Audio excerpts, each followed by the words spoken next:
हरे कृष्ण. सर्वांना स्वागत आहे सर्वांचे. आज आपण आपला 17वा अध्याय बघणार आहोत. तर आपण आपले मंगलाचरण म्हणूया. ओम अज्ञानतिमिरांधस्य ज्ञानांजन शलाकया चक्षुरुन्मीलितं येन तस्मै श्री गुरवे नमः. श्री चैतन्य मनोभीष्टं स्थापितं येन भूतले स्वयं रूप कदा मह्यं ददाति स्वपदान्तिकम्. वन्देऽहं श्रीगुरो श्रीयुतपदकमलं श्रीगुरून् वैष्णवांच श्रीरूपं साग्रजातं सहगण रघुनाथान्वितं तं सजीवं साद्वैतं सावधूतं परिजनसहितं कृष्ण चैतन्य देवम् श्री राधा कृष्ण पदान सहगण ललिता श्री विशाखान्वितांच. हे कृष्ण करुणा सिंधू दीनबंधो जगतपते गोपेश गोपिका कांत राधा कांत नमोस्तुते. तप्त कांचन गौरांगी राधे वृंदावनेश्वरी वृषभानुसुते देवी प्रणमामि हरिप्रिये. नमा ओम विष्णुपदाय कृष्णपृष्ठाय भूतले श्रीमते भक्ति वेदांत स्वामी इति नामिने. नमस्ते सारस्वते देवी गौरवाणी प्रचारिणे निर्विशेष शून्यवादी पाश्चात्य देशतारिणे. जय श्री कृष्ण चैतन्य प्रभु नित्यानंद श्री अद्वैत गदाधर श्रीवासादि गौर भक्त वृंद. हरे कृष्णा कृष्ण कृष्णा हरे हरे हरे राम राम राम हरे हरे. हरे कृष्णा कृष्ण कृष्ण हरे हरे हरे राम राम राम हरे हरे. तर स्वागत आहे तुम्हा सर्वांचं. आज आपण 17वा अध्याय बघूया. बघता बघता 17व्या अध्यायापर्यंत तर पोहोचलो. तर आपण आधी पहिल्यांदा आपल्या प्रभुपाद स्वामींना प्रणाम करू, ज्यांनी हा आंतरराष्ट्रीय कृष्ण भावनामृत संघटनेची स्थापना केली आणि ही आपल्यासाठी सोप्या भाषेमध्ये हे ग्रंथ लिहिले. पुन्हा आपल्या नामानिष्ठ दास प्रभूजींना प्रणाम करते, ज्यांनी हा सुंदर उपक्रम राबवला. मराठीच्या ग्रुप हेड पूजा माताजी आणि आमच्या पूर्ण मराठीच्या टीमला प्रणाम करते. आणि तुम्ही पण सगळे वेळेत येता. तुम्ही बघता पहिल्या दिवशी किती होती, आता किती आहेत, पण तुम्ही वेळेत अगदी येता. तर तुम्हाला सर्वांना पण प्रणाम. तर आहे ना, आता उद्याचा दंडवत जो प्रणाम आपला माताजी. अध्याय आहे. हरे दंडवत कृष्ण. प्रणाम. हरे कृष्ण. तर आहे ना हरे हा कृष्ण. आपला जो उद्याचा अध्याय आहे ना, तो खूप मोठा आहे. तर जास्त वेळ मिळत नाही आपल्याला. एक मिनिट हे समोरच्या स्लाइड मध्ये हे जे आहे ते आधी वृंदावन मध्ये होते हे. आणि मग हम्म, आक्रमण झाल्यावर मुस्लिम लोकांची, मग आता हे राजस्थान मध्ये कुठेतरी आहे ते अर्चविग्रह सगळे. त्या तिकडे हम्म, त्यांना शिफ्ट केलं झालं गेलं. घ्या हम्म. माताजी पुढची स्लाइड. तर आहे ना, आपल्याला उद्याचा अध्याय मोठा आहे, जास्त काय हे करायला मिळत नाही, वेळ मिळत नाही, पटपट तो पूर्ण करायचा असतो. मग आजच सांगते की तुम्ही नक्की आता बघितलं की भक्तीचा अर्थ काय असतो. तर भगवंतांची दिव्य प्रेममय सेवा. हं? तर तुम्ही आम्हाला व्हॉलंटियर्स वगैरे म्हणून पण जॉईन व्हा. वेगवेगळ्या सेवा असतात. ज्यांना व्हायचंय त्यांनी रेश्मा माताजींना मेसेज करा, ऍडमिन आहेत त्या आपल्या. पुन्हा मग त्याच्यानंतर माताजी सांगतील तुम्हाला वेगवेगळ्या स्वरूपाच्या. अगदी घरात बसून थोडासा वेळ दिलात तरी होऊ शकतात त्या. आणि ह्या ज्या आमच्या ग्रुपच्या म्हणजे पुढच्या क्लासच्या लिंक येतील, त्या अवश्य आपल्या सगळ्या ओळखींमध्ये वगैरे फॉरवर्ड करा. तुम्ही पण अभ्यास करा, पुढच्या लेवल करा. हा आणि कृष्णाशी जोडलेले राहा सर्वजण. ओके. मग कालच्या अध्यायामध्ये आपण दैवी गुण आणि राक्षसी गुण बघितले. हा हम्म. मग कृष्णाने सांगितलं की हे जे आसुरी गुण असतात ते तुम्ही सोडायला हवे. नाही सोडले तर मग कुठले आसुरी गुण आहेत जरा विस्तृत बघितले आपण ते. हम्म. मग त्यामुळे तो त्यांचा स्वभाव कसा बनतो, ते काय काय क्रिया करतात आणि मग त्याची परिणाम काय होतो, हेही सांगितलेलं आहे. मग कृष्णाने 3 गोष्टी आपल्याला स्ट्रेट नरकाकडे घेऊन जातात म्हणून सांगितले. आठवतात काय कुठल्या? काम, क्रोध, लोभ. क्रोध, हा, लोभ, काम, क्रोध, काम, लोभ. क्रोध आणि लोभ. आणि लोभ. ह्या नकार. 3 गोष्टींचा हम्म. त्याग करायला सांगितलेला आहे कृष्णाने. तुम्ही पण लक्षात ठेवा की ह्या 3 गोष्टींचा त्याग करायला सांगितलेला आहे, नाही तर आत्म्याचा विनाश होतो. आणि त्याच्यानंतर शेवट पण सांगितलंय, न सुखम न पराम गतीम, काहीच मिळत नाही. हा, तर आजचा जो अध्याय आहे ना, तो ह्या कालच्या अध्यायातल्या ह्या 33व्या श्लोकापासून सुरू होतो पुढे. कारण कृष्ण काय म्हणाले काल, की 1 मिनिट, मी तो तुम्हाला जरासा 23वा, सॉरी. तर मी तो तुम्हाला वाचून दाखवते. य शास्त्रविधीम उत्सृज्य वर्तते कामकारतः न स सिद्धीम अवाप्नोती न सुखम न पराम गतीम.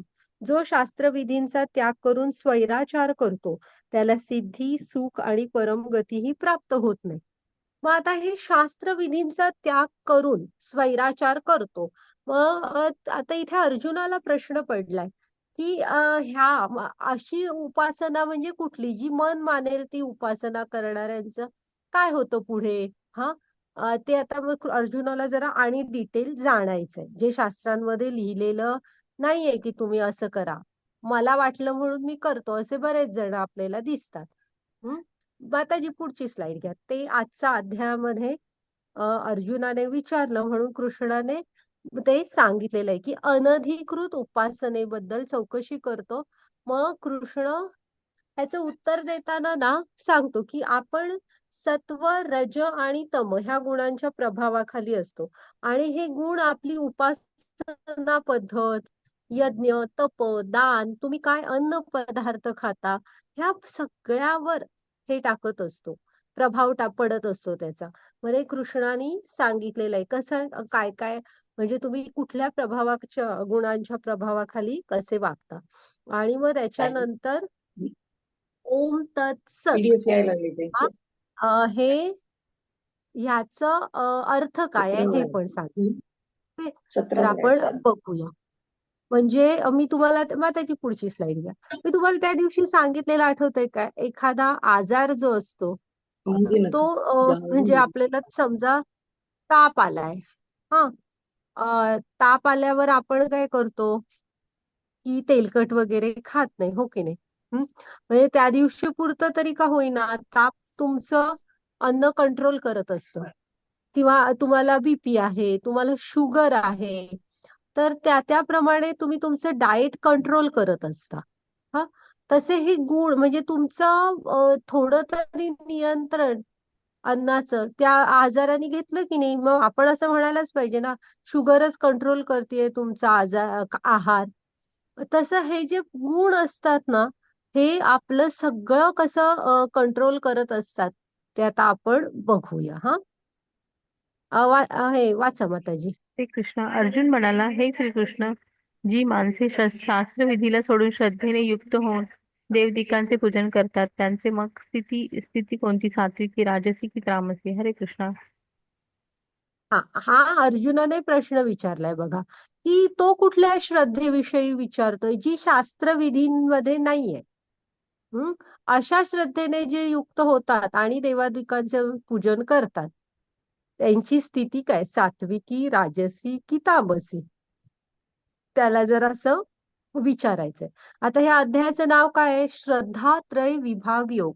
तर इथे श्रद्धा ही प्रत्येकाची कुणा ना कुणा, हा मनुष्याचा स्वभाव आहे, त्याची श्रद्धा ही कुणा ना कुणावर तरी असतेच.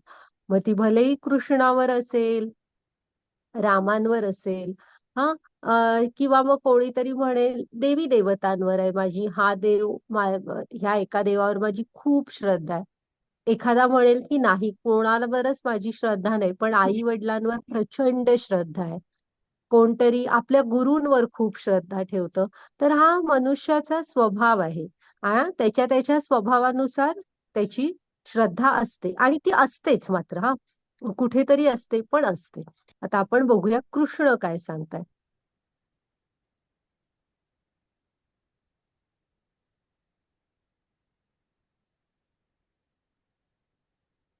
हरे कृष्ण. माताजी दुसरा श्लोक वाचा. हो, हरे कृष्ण. श्री भगवानुवाच त्रिविधा भवति श्रद्धा देहिनां सा स्वभावजा सात्विकी राजसी चैव तामसी चेति तां शृणु. हरे कृष्णा. हरे कृष्ण. भगवान श्रीकृष्ण म्हणाले, मनुष्याची ती शास्त्रीय संस्कार नसलेली केवळ स्वभावताच उत्पन्न झालेली श्रद्धा सात्विकी, राजसी व तामसी अशा 3 प्रकारची असते. ती तू माझ्याकडून ऐक. हरे कृष्ण. आता कृष्ण काय सांगतायत, की ही जी श्रद्धा आहे केवळ स्वभावामुळे उत्पन्न झालेली हा, हे नव्हे, म्हणजे शास्त्रांवर प्रमाणे नव्हे. ती 3 प्रकारची असते. कुठली? सात्विकी, राजसी आणि तामसी. आता सात्विकी माणूस असतात ना, ते अज्ञानात स्थित असतात. हा, आणि जीवनामध्ये आनंद असतो, ती पापकर्म करत नसतात, ज्ञानात असतात. त्यामुळे त्यामुळे आहे त्यात समाधानी असतात. पण आहे ना, त्यांना कधीतरी आयुष्यामध्ये असं जाणवतं की आपल्याकडे जे आहे ह्याच्या पलीकडेही कोणतरी ह्या जगाचं नियंत्रण करणारा आहे. हं? मग त्याच्यानंतर ती त्याचा शोध घ्यायला लागली, म्हणजे अशा विचारांपर्यंत आलीत की ह्या आपल्याला माहित आहे ह्याच्या पलीकडे कोणतरी सुप्रीम आहे आणि तो कोण आहे. तर करत ती जास्त म्हणजे गुरूंचा जर का आधार नाही घेतला तर जास्तीत जास्त ब्रह्मस्तरापर्यंत जाऊ शकतात. हा, पण त्याच्या पुढे ती नाही जाऊ शकत. म्हणजे माताजीने आमच्या सांगितलेलं ब्रह्मस्तरापर्यंत जाणं म्हणजे पण कसं असतं, एखादा हे आहे, जेलमधून एखादा कैदी सुटला समजा. पण जेलरने तर त्याला सांगितलं तुझी शिक्षा पूर्ण झाली, तू जिकडे हवं तिकडे जाऊ शकतोस. पण तो त्या ह्याच्या बाहेर आला, म्हणजे त्यांच्या तुरुंगाच्या इमारतीच्या.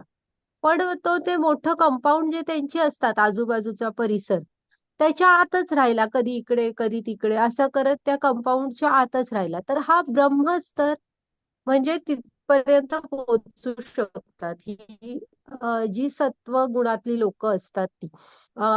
जर का तो कैदी त्याच्या गावी गेला किंवा मग त्याच्या कुटुंबाबरोबर गेला, त्याच्या मित्रांना भेटला, तर त्याला स्वातंत्र्याचा खरा आनंद मिळाला म्हणायला हवा ना.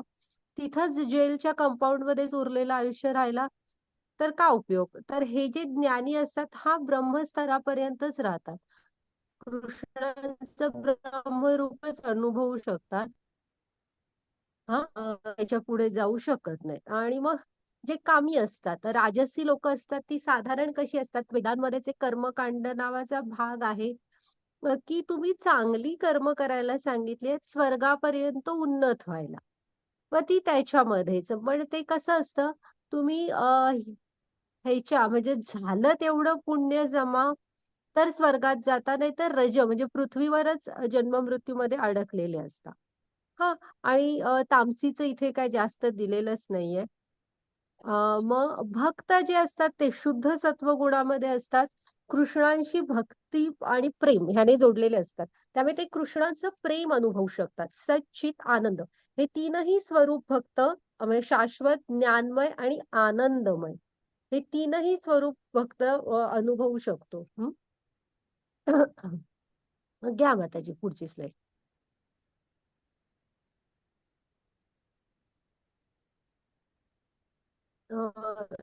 माताजी तिसरा श्लोक वाचा. हरे कृष्णा.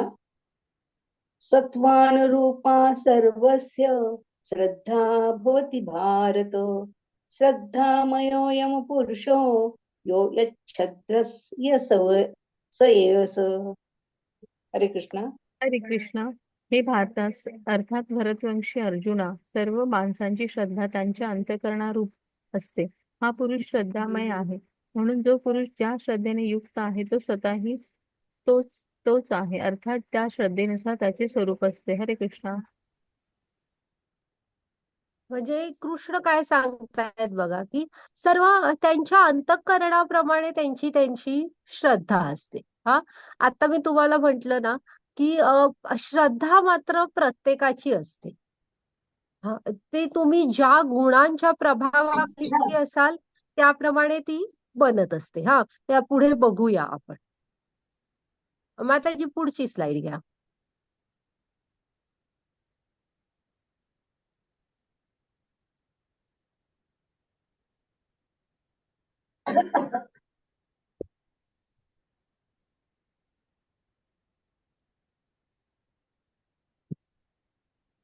हा, बघूया आता. माताजी चौथा श्लोक वाचा.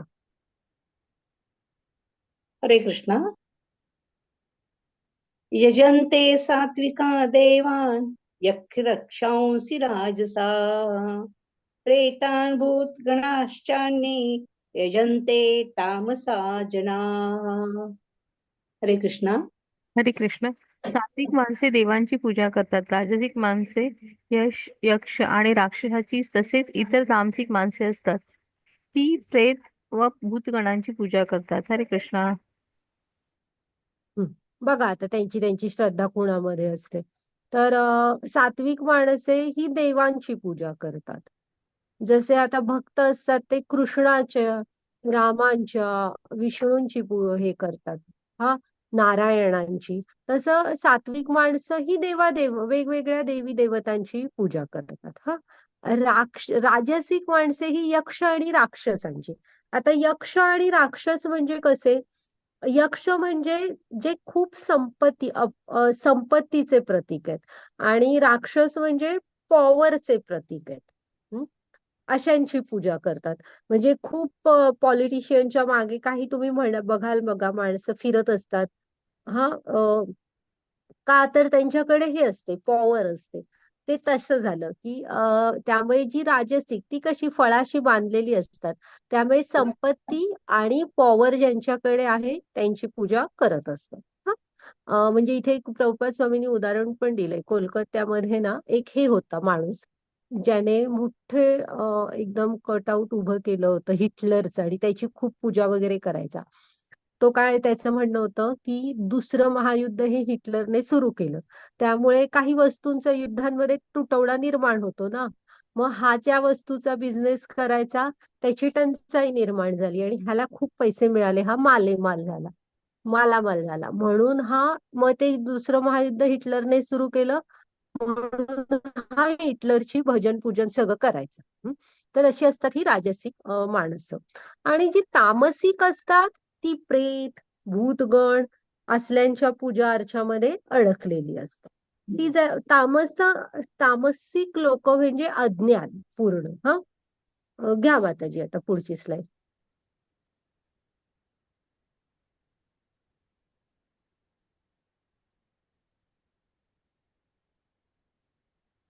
हरे कृष्ण. जे कठोर तपस्या आणि तपश्चर्या शास्त्रात सांगितलेल्या नाहीत ते अभिमान, अहंकार, वासना आणि आसक्ती यांच्यामुळे करतात. जे उत्कटतेने प्रवृत्त होतात, जे आपल्या शरीराच्या अवयवांचा तसेच आत वास करणाऱ्या परमात्म्याला छळ करतात, त्यांना राक्षस असे म्हणतात. हरे कृष्ण.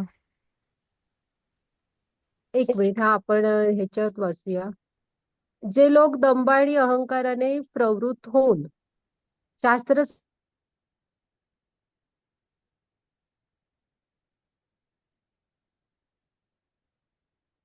मग तिची आवाज येत नाहीये.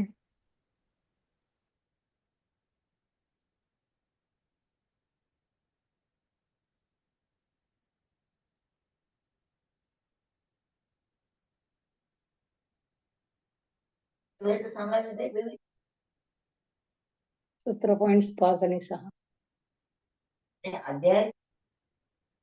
17.17. म्यूट झालेत का माताजी? म्यूट झालात तुम्ही.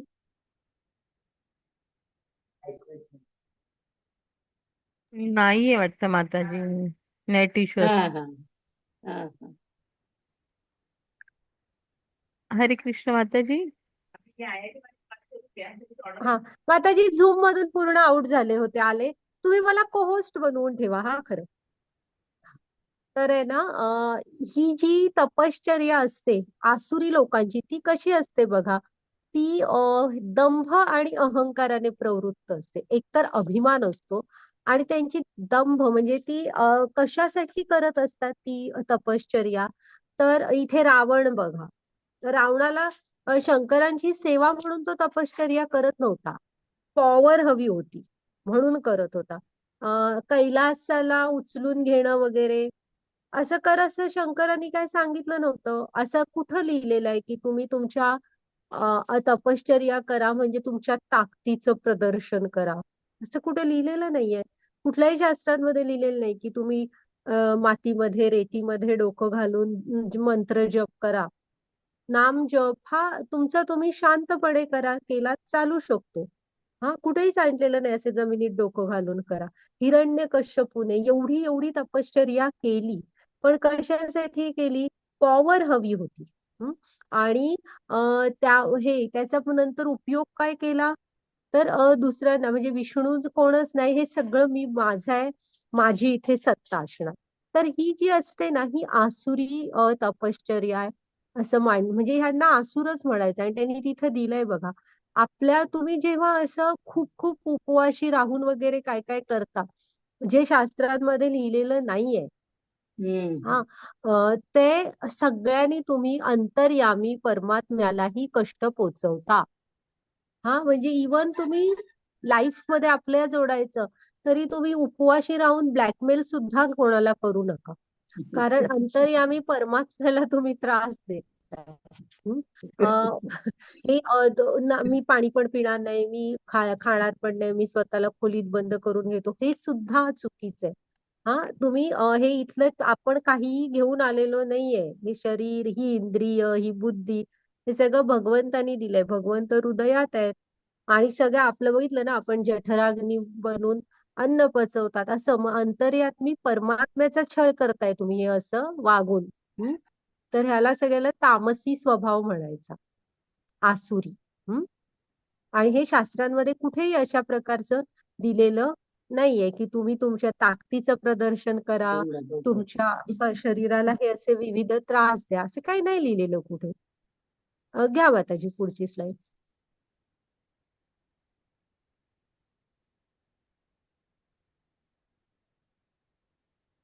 हरे आता कृष्ण. ना आपल्या भोजनावर कसा प्रभाव पडतो बघा. हा हरे कृष्ण. भोजन ही सर्वांना आपापल्या प्रकृतीप्रमाणे तीन प्रकारचे प्रिय असते. तसेच यज्ञ तप दान ही तीन तीन प्रकारचे आहेत. त्यांचे हे निर्णय भेद तू माझ्याकडून ऐक. आयुष्य बुद्धी बळ आरोग्य सुख आणि प्रीती वाढवणारे रसयुक्त स्निग्ध स्थिर राहणारे स्वभावतः मनाला प्रिय वाटणारे असे भोजनाचे पदार्थ सात्विक पुरुषांना प्रिय असतात. कडू आंबट खारट फार गरम तिखट कोरडे जळजळणारे आणि दुःख काळजी व रोग उत्पन्न करणारे भोजनाचे पदार्थ राजसी माणसांना आवडतात. जे भोजन कच्चे रस नसले दुर्गंध येणारे शिळे आणि उष्टे असते तसेच ते अपवित्रही असते ते भोजन तामसी लोकांना आवडते. हरे कृष्ण. हा तर आहे ना हे इथे कृष्ण काय सांगतायत बघा की आपल्या त्रिगुणांच्या ज्या प्रभावाखाली आहोत आपण त्याप्रमाणेच आपण यज्ञ तप आणि दान करत असतो. हा तर आता तो पुन्हा ते आता हे आपल्या अन्नावर पण हे करतं. तुम्ही काय खाता त्याच्यावर पण प्रभाव असतो. म्हणजे सत्वगुणात आहेत ते सात्विक जेवण घेतात. इथे केळीच्या पानावर वगैरे दाखवलेत बघा. पुन्हा खाली कोशिंबीर वगैरे दाखवलेत. तर ते कसे आहार घेतात. तर रसयुक्त खूप कोरडं खाणं उपयोग नाही शरीराला. आपण रसयुक्त आहार घ्यायला पाहिजे. हा जो पोषण पण देईल. सात्विक आहार हा चौरस आहार असतो. तुम्हाला सगळे पोषण देतो शरीराला. हा मग रसयुक्त स्निग्ध स्थिर राहणारे हा स्वभावता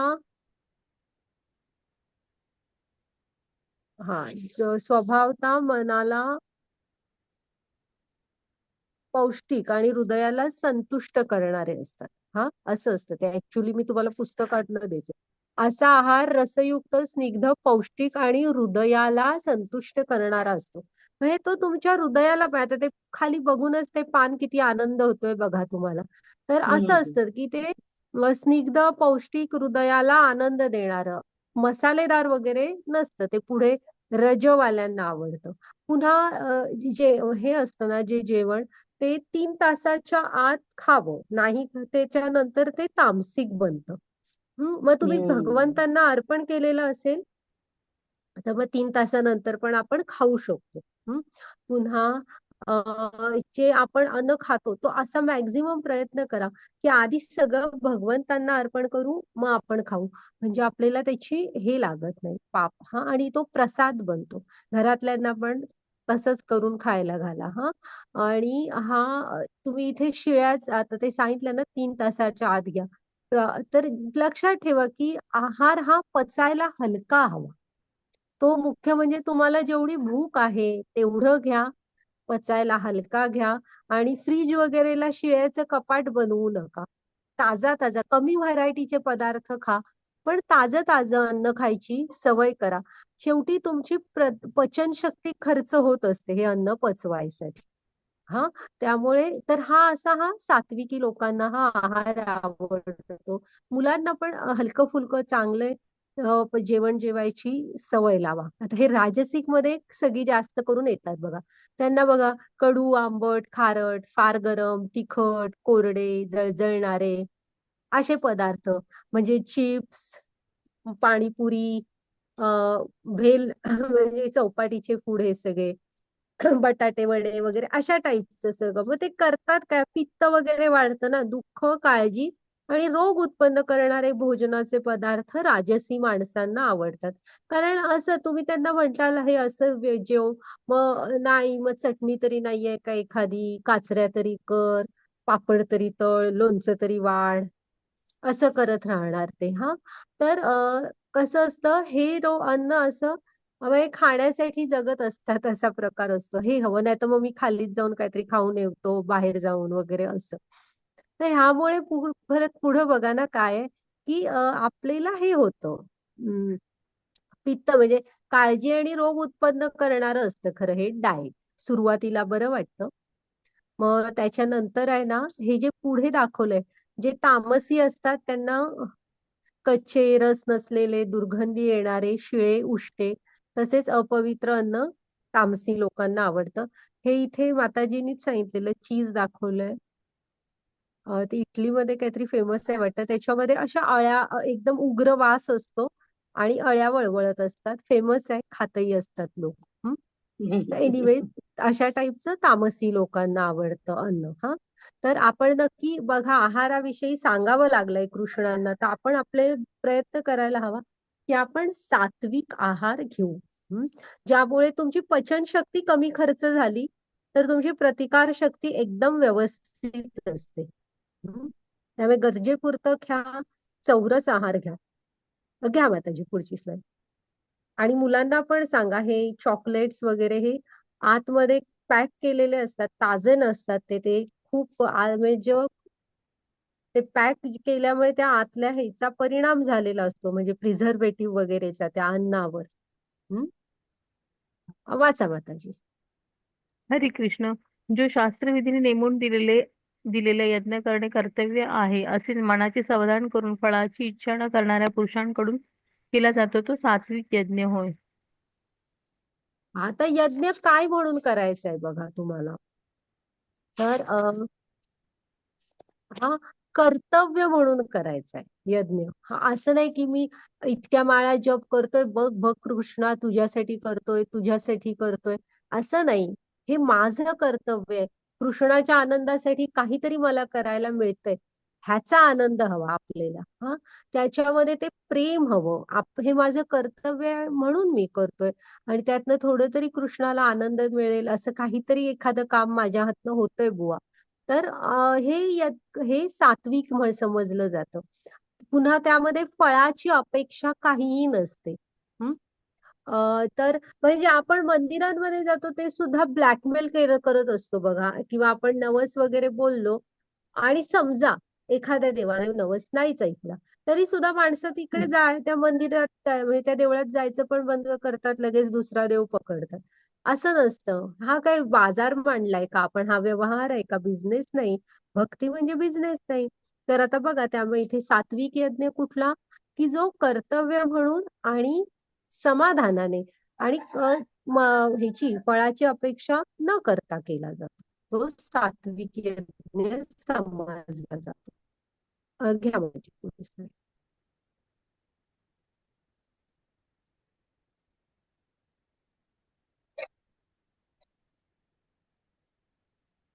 श्री कृष्ण.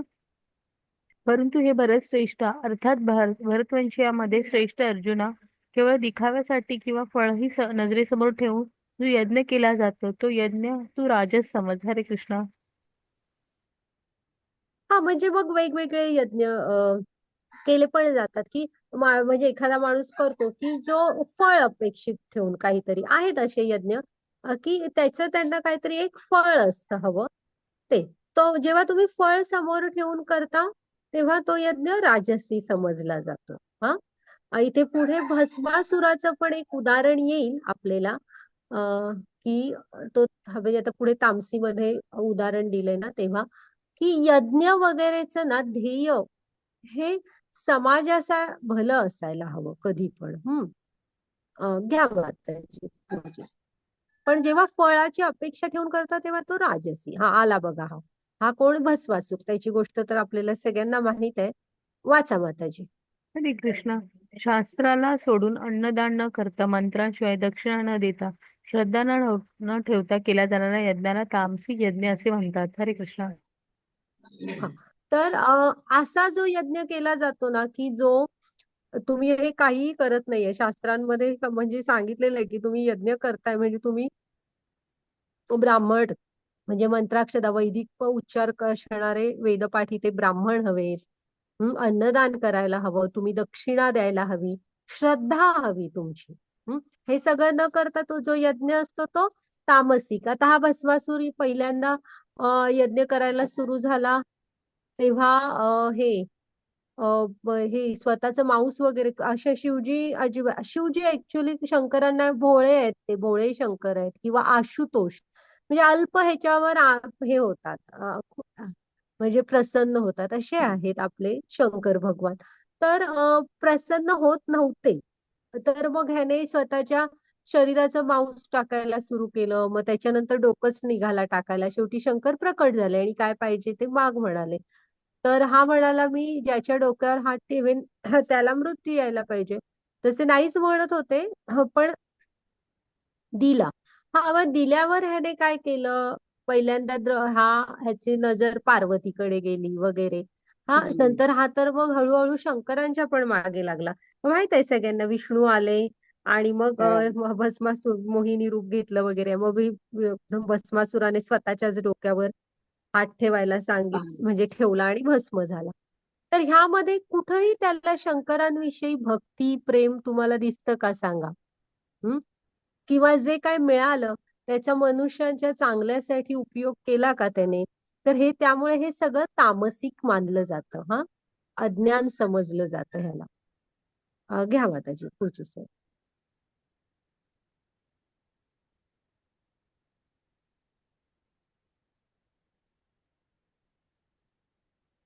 माताजी 14वा श्लोक वाचा. देवद्विज गुरुप्राज्ञे पूजनं शौचमार्जवम् ब्रह्मचर्य महिषांच शारीरं तप उच्यते. हरे कृष्णा. हरे कृष्णा. देव, ब्राह्मण, गुरु आणि ज्ञानी यांची पूजा करणे पावित्र्य, सरळपणा, ब्रह्मचर्य, अहिंसा हे शारीरिक तप मानले जातात. हरे कृष्णा. मग आता आपल्या शरीराचे तप काय आहेत बघा. आपल्याला मनुष्य शरीर तर मिळालेलं आहे, त्याचा उपयोग आपण कशासाठी करायला पाहिजे सांगितलंय बघा कृष्णाने. किती खोलवर ज्ञान दिलेलं आहे. हे शरीराचं तप मानलं जातं बघा, की तुम्ही म्हणजे देवता वेगवेगळ्या त्यांना त्यांचा आदर द्या. ब्राह्मण, गुरु, ज्ञानी ह्यांची पूजा करणे. हा, पुन्हा तुमच्यामध्ये कसा पण असायला हवा, पावित्र्य असायला हवं, सरळपणा असायला हवा. जसे तुम्ही आत तसेच बाहेर. हा, ब्रह्मचर्याचं पालन करायला हवं तुम्ही. ब्रह्मचर्य म्हणजे इथे ज्ञानाचा मार्ग, म्हणजे ज्ञान मिळवायच्या प्रयत्नात नेहमी राहा. हा, की ज्ञानाची नजर येऊ द्या आणि ते मिळाल्यावर पण त्या मार्गावर चालायचा प्रयत्न करत राहा. अहिंसा म्हणजे कुणाच्या आध्यात्मिक आणि कसल्याच प्रगतीत अडथळा येऊ नका आणि पहिल्यांदा स्वतःच्या आत्म्याला त्याची आध्यात्मिक उन्नती करू द्या. तर हे शारीरिक तप मानलंय. ते खाली दाखवलंय ना, पुरुष असतात ना, ते तसा प्रणाम करतात, अष्टांग प्रणाम म्हणतात त्याला. आणि स्त्रियांचा आहे का कुठे पंचांग करायचा असतो स्त्रियांनी? बघू मग आपण. हा, माताजी मंदिरात गेल्यावर मात्र हा असं साष्टांग दंडवत घाला नक्की पुरुषांनी. माताजी पुढची स्लाइड घ्या. आणि हे सगळं शरीराचा तप म्हटलं जातं. स्त्रियांचं दाखवलेलं नाही. स्त्रियांनी गुडघेवर असं पुढे हे करून पंचांग करायचं असतं. हम्म. 15वा श्लोक वाचा माताजी. हरे कृष्णा. अनुद्वेगकरं वाक्यं सत्यं प्रियहितं च यत् स्वाध्यायाभ्यसनं चैव वाङ्मयं तप उच्यते. हरे कृष्णा. जे दुसऱ्यांना बोचणारे प्रिय हितकारक यथार्थ भाषण असते ते, तसेच वेदशास्त्रांचे पठन, परमेश्वराच्या नामजपाचा अभ्यास हेच वाणीचे तप म्हटले जाते. हरे कृष्णा. आता वाणीचा तप काय आहे बघा, की आपली वाणी ही दुसऱ्याला बोचणारी नसावी. युधिष्ठिर महाराज त्याचं उदाहरण आहे की तुम्ही बोलणं हे तुमचं सौम्य हवं.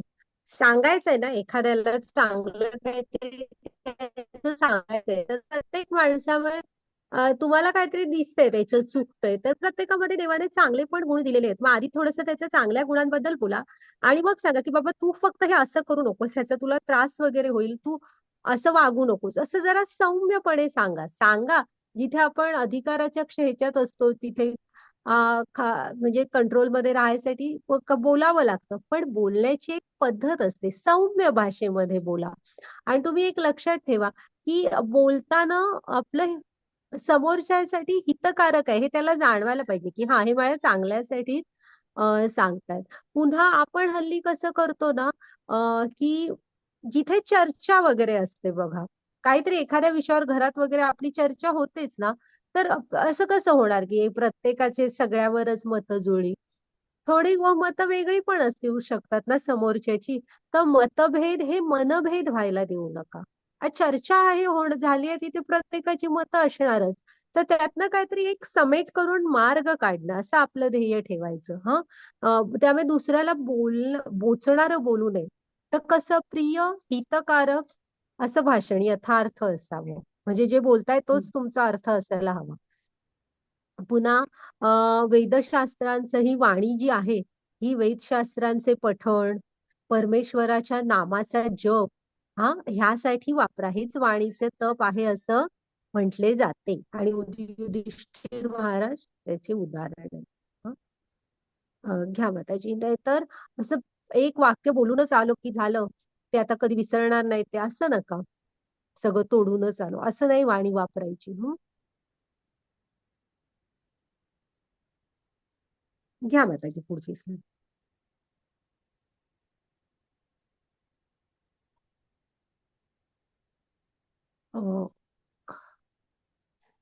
मी वाचू काय? आणि शांतता, साधेपणा, गांभीर्य, गांभीर्य आहे तिथे, आत्मसंयम, भावशुद्धी ही मनाची तपश्चर्या. आता मन कसं हवं बघा तुमचं. भक्तीमध्ये तर मनावर खूप अवलंबून असतं. तर मनामध्ये आपल्या शांतता हवी. ही ज्ञानाने येते शांतता. तुमचं मन साधेपणा हवं, म्हणजे त्याच्या अगदी शत्रूला सुद्धा तुम्ही तुमच्या मनातलं क्लिअरली सांगू शकाल, इतका साधेपणा हवा आपल्यामध्ये मनाचा. निर्मळ मन म्हणतात बघा त्याला. हा, तसं हवं आपलं मन. तिथे गुरुत्वाकर्षण चुकीनं आलंय. गांभीर्य हवं मनामध्ये. प्रत्येकाविषयी आदर. आत्मनियंत्रण हवं. तुमच्या इंद्रियांवर टोटल कंट्रोल हवा. ते कधी येणार इंद्रियांवर टोटल कंट्रोल? जेव्हा तुमचं मन, त्यामुळे बुद्धीने मनावर ताबा ठेवा. मन ताब्यात असलं की तुमचं इंद्रिय पण ताब्यात असतात. हा नियम आहे. त्यामुळे तुमच्या मनावर तुमचा ताबा हवा. असं नाही मी मनाच्या मागे धावतोय असं नाही, तर आपलं मन आपलं ऐकतंय. हा, असं आपलं मन हवं. ओके. आणि विचारांची शुद्धता हवी. आता आपल्याला काही ना काहीतरी विचित्रच सुचत असतं, असं नाही. आपलं मन हम्म. शुद्ध हवं. विचार आपले दुसऱ्यांच्या चरित्राविषयी वगैरे करताना वगैरे आपली शुद्धता हवी आपल्यामध्ये. कलियुग आहे, समोरचा पण कुठल्या तरी प्रॉब्लेम मध्ये असेल, हे आपण समजून घेतलं पाहिजे. हा, तर असं शुद्ध चांगलं मन हवं. इथे ना ही व्यासदेव असतात. ही गोष्ट आहे. एक व्यासदेवांची पत्नी जेव्हा तिला बाळ होणार असतं की नाही, तर ते बाळ आईच्या पोटातूनच व्यासदेवांकडून त्याने भागवतम ऐकलेलं असतं.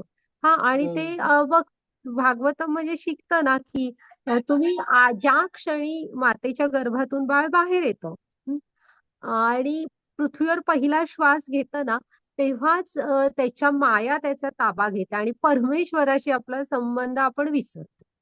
हा, आता गर्भामध्ये असतं आपल्याला परमेश्वराशी आपण जोडलेलो असतो. मग मायेने नसतं अजून आपला ताबा घेतला. मग हे बाळ बाहेरच येत नसतं. ते म्हणतं मी बाहेर येऊन काय करू, मी माया माझा ताबा घेणार, त्यामुळे ते बाहेर येत नसतं. असं ना, मग 16 वर्ष जातात. मग व्यासदेव, आईला त्रास होत असतो ना, मग व्यासदेव कृष्णांनाच प्रार्थना करतात की ह्या बाळाला बाहेर यायला सांगा. मग कृष्ण प्रकट होतात बरोबर. आणि त्यांना सांगतात की तुझ्या आईला त्रास होतोय आणि तू बाहेर ये, जन्म घे म्हणून. मग ते बाळ जन्मतं आणि ते त्याच क्षणी 16 वर्षाचं होतं. पण तो आई कोण आहे, वडील कोण आहे, कशासाठीही थांबत नाहीत. ते सरळ वनांमध्ये धावत सुटतात. का तर हम्म. उगाच मायेच्या ह्याच्यात यायला नको आपण, मायेच्या प्रभावाखाली म्हणून. हं? मग ते धावत असतात आणि मग मागून व्यासदेव हे पुत्र, हे पुत्र करून धावत असतात. हा, मग ते एका तळ्याच्या शेजारून जातात, जिकडे स्त्रिया आंघोळ करत असतात. हे एका क्षणासाठी हे त्या स्त्रियांकडे बघतात, स्त्रिया त्यांच्याकडे बघतात, ते पुढे निघून जातात. हम्म. मग व्यासदेव येतात. व्यासदेव आलेल्या दिसल्यावर स्त्रिया पटकन स्वतःचे अंगावर कापड ओढून घेतात. मग व्यासदेव म्हणतात, असं असं माझा मुलगा इकडून गेला, म्हणजे तुम्हाला एक मुलगा जाताना दिसला का? तर त्या म्हणाल्या, हो हो, एक 15-16 वर्षाचा असा मुलगा आम्हाला इथून जाताना दिसला आता. मग पुन्हा ते थांबतात आणि विचारतात की तो तर म्हणजे तरुण होता, मुलगा होता, तुम्ही त्याला बघून अंगावर वस्त्र ओढली नाही, आणि मी तर आता म्हातारा आहे. आणि हे असतं म्हणजे आता व्यासदेव हे तर ज्ञानी, ऋषी, हम्म. तर तुम्ही मला बघितल्यावर का बरं अंगावर वस्त्र घेतलं? तर ते म्हणाल्या की त्या स्त्रिया सांगतात की तुम्ही गृहस्थाश्रम आहात स्वीकारलेला आहे, त्यामुळे गृहस्थाश्रमातल्या लोकांना समोर जाताना काही आम्हाला नियम पाळायला हवे म्हणून घेतलं. आणि तो जो तुमचा मुलगा आता गेला ना, त्याची नजर खूप हे होती, म्हणजे त्याने आमच्याकडे, त्याचं मन खूप शुद्ध होतं. त्याने आमच्याकडे स्त्री किंवा पुरुष ह्या भावाने बघितलंच नाही. तो तो हम्म. चराचरामध्ये सम बघत होता. म्हणजे एक दगड, झाड, पक्षी, असं सगळं तो समान बघत होता. तसंच त्याने आमच्याकडे पण बघितलं. त्याने आमचं शरीर बघितलं नाही, आम्ही मनुष्य आहोत, स्त्री आहोत की पुरुष आहोत, मोठे आहोत की लहान, ह्या नाही. त्याने आत्म्याच्या स्तरावरूनच बघितलं. सगळीकडे समदृष्टीनेच बघत तो आमच्याकडून गेला. तर मला त्याची त्याची आवश्यकता वाटली नाही म्हणतात. हं? तर ही झालं मनाची शुद्धी बघा. हा, हे ते शुकदेव गोस्वामी, ज्यांनी परीक्षित महाराजांना भागवतम सांगितलं शेवटच्या भागवत. 7 दिवसात, आणि जे महान भागवतकार झाले, ओके, ते हे शुकदेव गोस्वामी. तर घ्या माताजी. जे त्यामुळे ज्ञानात स्थित होतो तेव्हा आपण असं सर्वांना ह्याच्यात, म्हणजे त्यांच्या हृदयातला परमात्मा एवढंच बघायला हवं. माताजी 17वा श्लोक वाचा. हरे कृष्ण. श्रद्धया पर्या तप्तं तपस्त्री विधन्नरेहि अफलाकांक्षिभिर्युक्ते सात्विकं परिचक्षते. हरे कृष्ण. फळाची इच्छा न करणाऱ्या योगी पुरुषाकडून अत्यंत श्रद्धेने केलेल्यावर सांगितलेल्या तिन्ही प्रकारच्या तपाला सात्विक तप म्हणतात. हरे कृष्णा. तर ह्या तपाला, एक मिनिट हा, मी जरा वाचते. भौतिक लाभाची आकांक्षा न ठेवणाऱ्या आणि केवळ परमेश्वरा प्रित्यर्थ कर्म करण्यात युक्त असलेल्या मनुष्यानी दिव्य श्रद्धेने केलेल्या या त्रिविध तपाला सात्विक तप असे म्हटले जाते. हा, तप कसा असायला हवा मग तुमचा? भौतिक लाभाची अपेक्षा नको, आणि परमेश्वरासाठी, परमेश्वराच्या आनंदासाठी जेव्हा करतो त्याला सात्विक तप असे म्हटले जातं. मग आता ही वृंदावन परिक्रमा करतायत, हा गोवर्धन परिक्रमा करणं, पुन्हा चैतन्य महाप्रभूंचं नवद्वीप मायापूर म्हणून आहे, ते खालच्या स्लाइड मध्ये म्हणजे पश्चिम बंगालमध्ये कोलकात्याच्या पुढे आहे थोडं, त्या मायापूर परिक्रमा करतायत बघा होडीमधून. तर आपलं ह्याला सात्विक तप म्हटला जातो. हा असं. हा घ्या त्याची पुढची स्लाइड. कलियुगामध्ये मुख्य म्हणजे आपण आपली 4 भक्तीची नियामक तत्व पाळायचा प्रयत्न करायला हवा, तो पण तप आहे. हरिनाम जप करायला हवं. 18वा श्लोक वाचा माताजी. हरे कृष्णा. तत्कर्मानुपूजार्थं तपोदभेन चैव यत् क्रियते तदीय प्रोक्तं राजसं चलं ध्रुवम्. हरे कृष्णा. हरे कृष्णा. जे तप सत्कार मान पूजा होण्यासाठी तसेच दुसऱ्या काही स्वार्थासाठी स्वभावाप्रमाणे किंवा पाखंडीपणाने केले जाते ते अनिश्चित तसेच क्षणिक फळ देणारे तप जे राजसिक असे म्हटले जाते. हरे कृष्णा.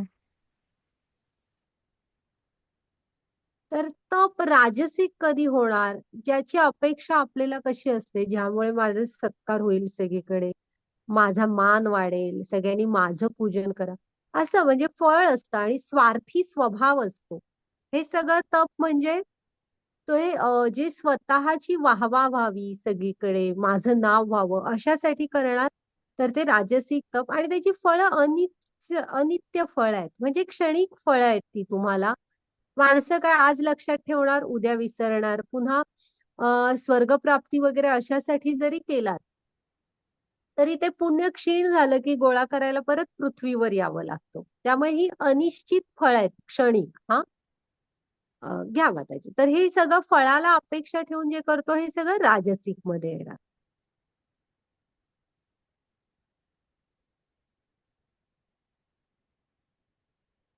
तर 19वा श्लोक माताजी. हो. मूढग्राहेणात्मनो यत् पीडया क्रियते तपः परषत् साधनार्थं वातमाम समुदाहृतम्. श्री कृष्णा. हरे कृष्णा. जे तप मूर्खतापूर्वक हट्टाने मन वाणी आणि शरीर यांना कष्ट देऊन किंवा दुसऱ्यांचे अनिष्ट करण्यासाठी केले जाते ते तप तामसिक म्हटले जाते. हरे कृष्णा. आता बघा, जे तप इथे हा हिरण्यकश्यपू दाखवलाय, म्हणजे ते तुम्ही कशासाठी करताय ती तपश्चर्या, तर मन वाणी शरीर यांना कष्ट देऊन करताय एकतर. म्हणजे ते कष्ट का देताय तुम्ही, तर दुसऱ्याचं अनिष्ट करण्यासाठी, म्हणजे पॉवर हवी आहे आणि त्याचा वापर काय, मी सत्ता गाजवण्यासाठीच करणार आहे. तेव्हा ही अशी जी तप असतात ना, हट्टाने केली जातात, त्याला तामसिक तप म्हटलं गेलंय बघा. घ्या माताजी पुढची स्लाइड.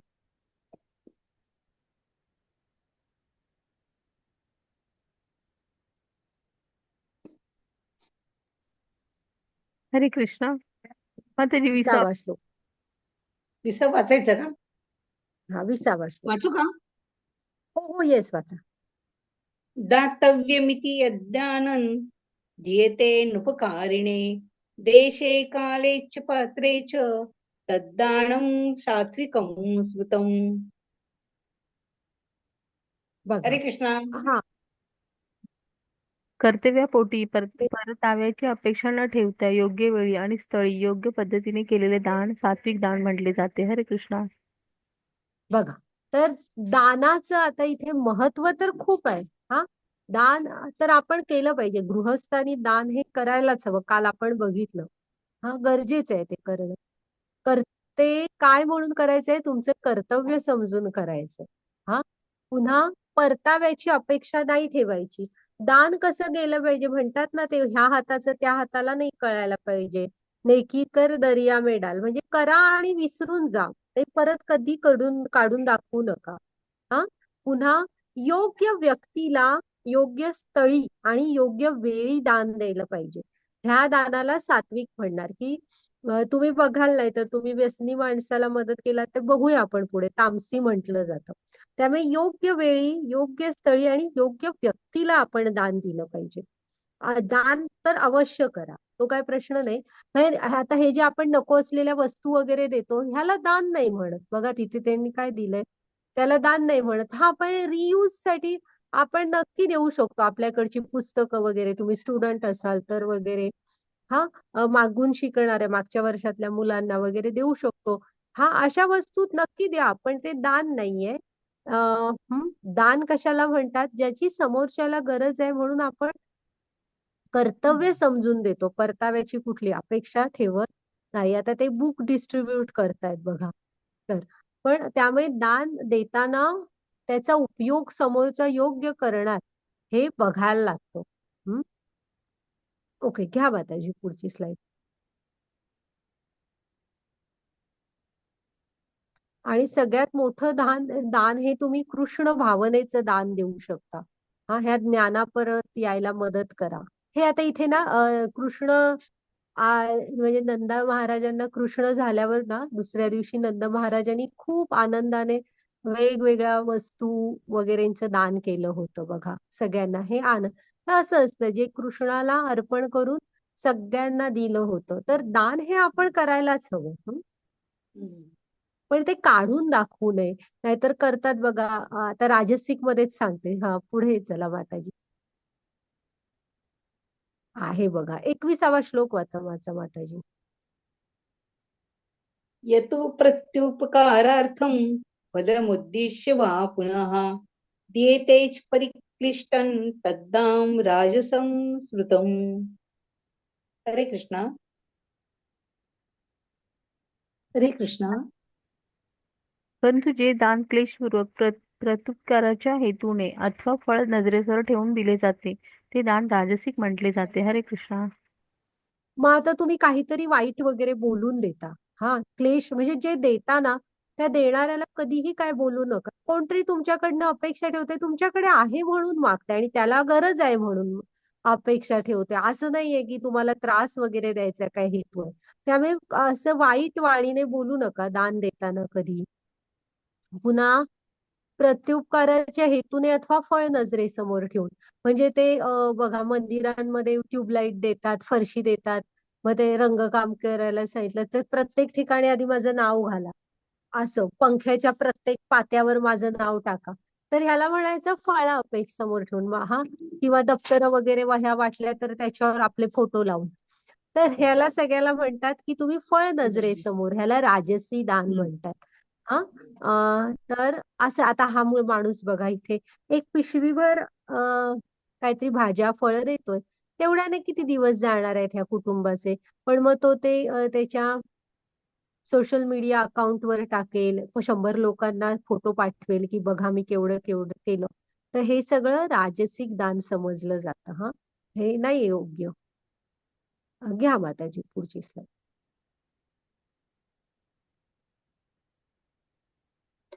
22वा श्लोक वाचा माताजी. हरे कृष्णा. अदेशकाले यज्ञानम् अपात्रेभ्यश्च दीयते असत्कृतमुपज्ञातं तत मनस तत समुदाय हृतम्. हरे कृष्णा. हरे कृष्णा. अपवित्र ठिकाणी अयोग्य वेळी अयोग्य व्यक्तीकडे किंवा योग्य लक्ष आणि आदर न देता केलेले दान हे अज्ञात्याचे दान असे म्हणतात. हरे कृष्णा.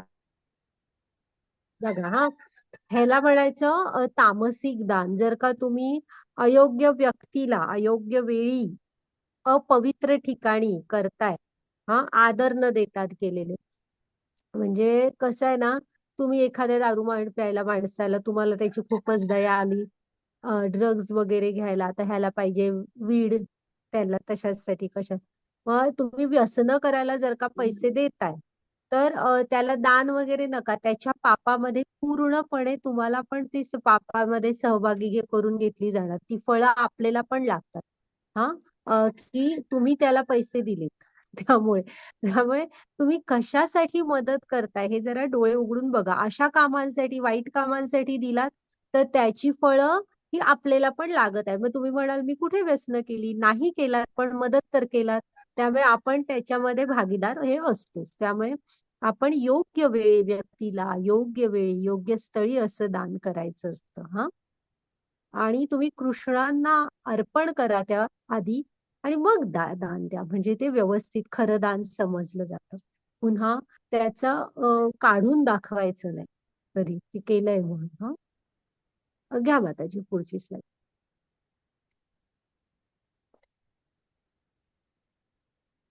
हरे कृष्णा. सृष्टीच्या प्रारंभापासून परम सत्य दर्शवण्यासाठी ओम तत्सत हे तीन शब्द वापरले गेले. हे तीन प्रतिकात्मक निरूपण ब्राह्मणांनी वेदांच्या स्तोत्रांचा जप करताना आणि परमात्माच्या समाधानासाठी यज्ञ करताना वापरले आहेत. हरे कृष्णा. हा, तर ओम तत्सत. हा, ओम तत्सत ह्याचा आपण आता जरा अर्थ बघूया.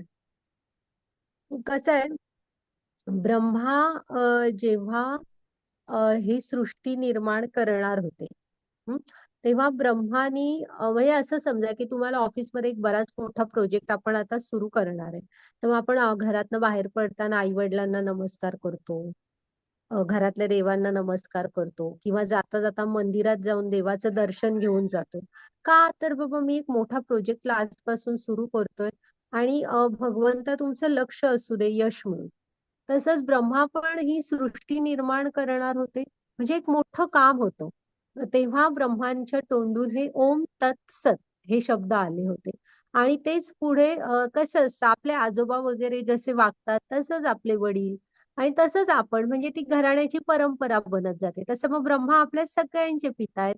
मग निर्मिती झाली आहे ना, त्यांनी केली आहे, त्यामुळे ब्रह्मानी ओम तत्सत म्हटल्यामुळे पुढे ती पद्धतच झाली की कुठलंही काम करताना ओम तत्सत असं म्हणायचं. हा, हरिओम तत्सत. मग ओम तत्सत मग काय आहे हे बघूया आपण. हा, तर तेव्हा ब्राह्मणांनी वेदांच्या स्तोत्रांचा जप करताना, परमात्म्यासाठी यज्ञ करताना सगळीकडे मग हे वापरायला सुरू केलं. ओके, तर आपण अर्थ बघूया त्याचा. हा,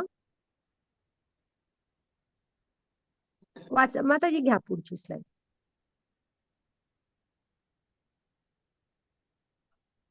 पुढची घ्या.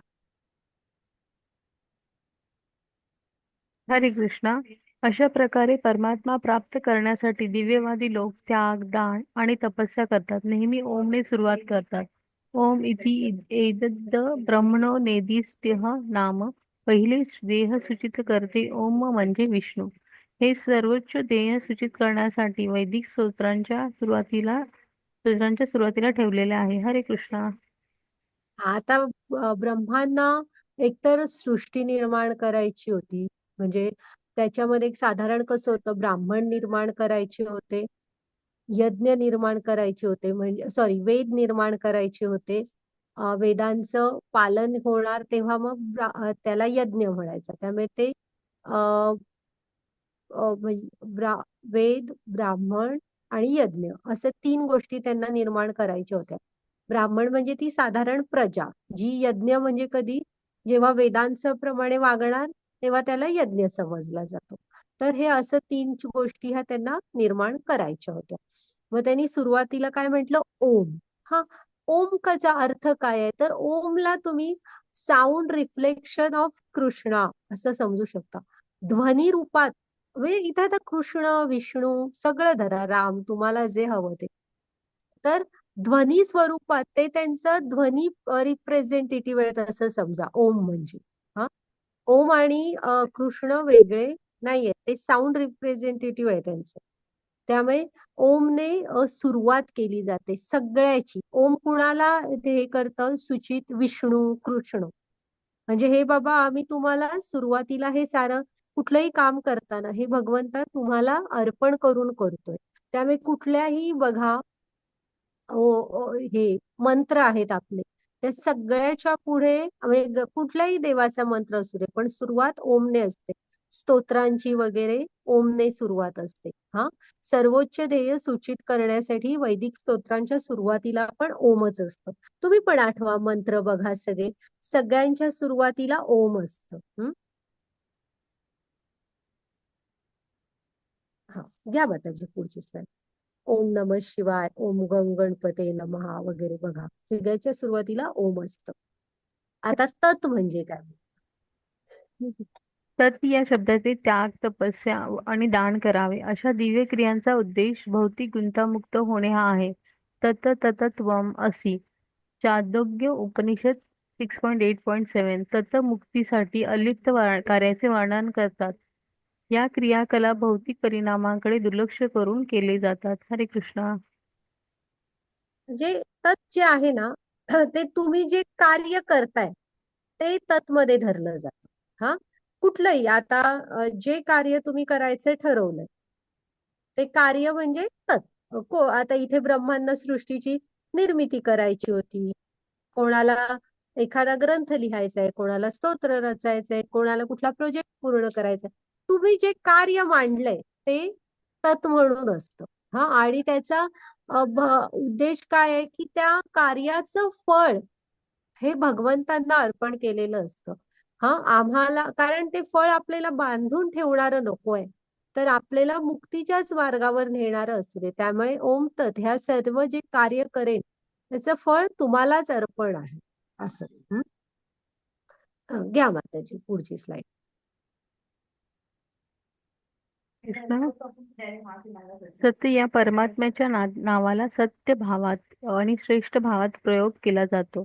तसेच हे पार्था अर्थात पृथापुत्र अर्जुना, उत्तम कर्मात ही सत शब्द योजला जातो. तसेच यज्ञ, तप आणि दान यामध्ये जी परिस्थिती अर्थात आस्तिक बुद्धी असते तिलाही सत्य असे म्हणतात.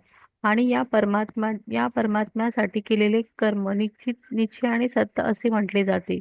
दुःखी एवं सौम्या चांदोग्य उपनिषद 6.2.1 सत्य म्हणजे शाश्वत, परमेश्वराच्या सेवेसाठी केलेले कार्य, खरे आध्यात्मिक स्वरूप प्रकट करा अशा कृतीमध्ये कृती करणारा शाश्वत बनतो.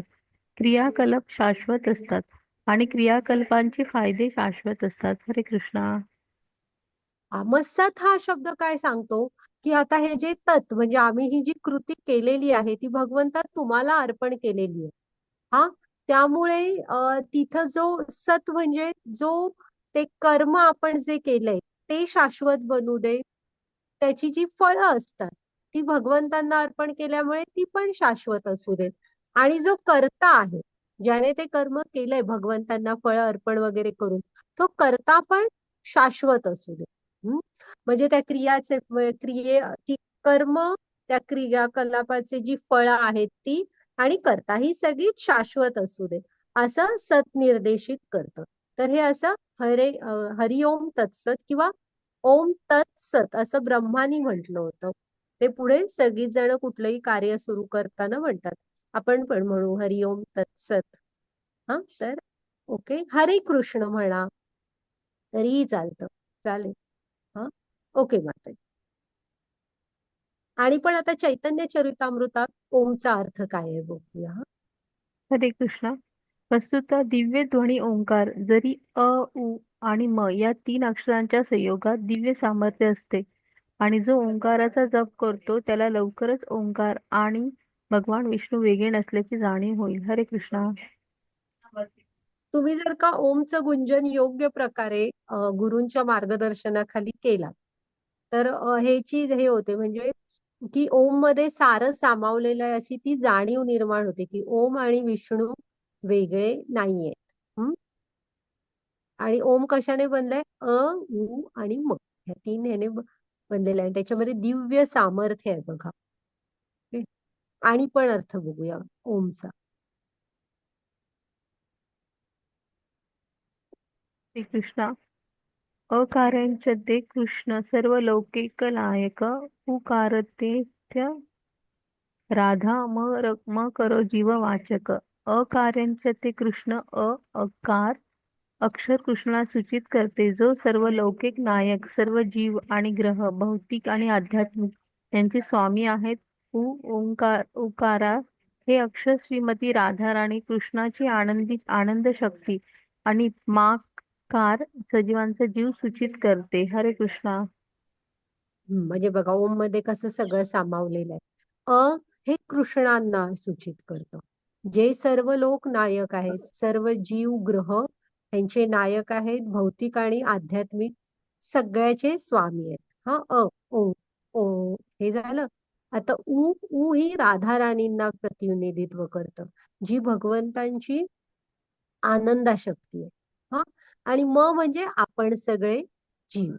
तर असं हे चैतन्य चरितामृतामध्ये चैतन्य महाप्रभूंनी ओमचा अर्थ सांगितलेला आहे. असं ओम मध्ये सारं काही सामावलेलं आहे. ओके, घ्या माताजी पुढची स्लाइड.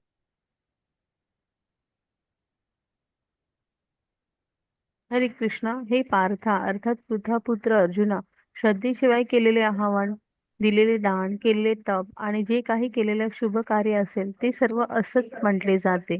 त्यामुळे ते या ना इहलोकात फलदायी होत ना परलोकात. हरे कृष्णा. म्हणजे ना अर्जुनाचा पहिल्यांदा प्रश्न होता की जी ह्याची करतात, ज्याला शास्त्रांचा काही आधार नाहीये अशी जी हे करतात, थांबा मी तो पहिला श्लोक मधला तो एक शब्द आहे, अनधिकृत. हा, अनधिकृत उपासना करतात त्यांचं काय होतं.